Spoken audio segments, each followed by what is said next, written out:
Hello বন্ধুরা, রাতে এত বৃষ্টি হয়েছে, উঠে দেখছি যে কি প্রচুর পরিমাণে বৃষ্টি হচ্ছে আর তেমন বিদ্যুৎও চমকাচ্ছে।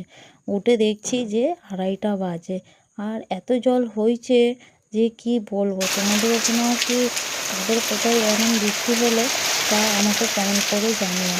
যেমন বৃষ্টি হচ্ছে তেমন বিদ্যুৎ চমকাচ্ছে। সকালে উঠে দেখছি উঠোনে তো আমাদের জল উঠেই গেছে।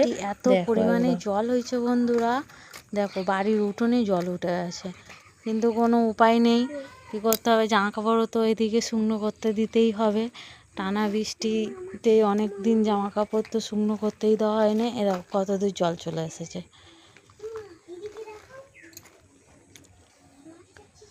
দেখো। আর এদিকে আমার মেয়ে চুবড়ি নিয়ে, এই যে মাছ আসছে, আর এই চুবড়ি নিয়ে নিয়ে মাছ ধরছে। এই যে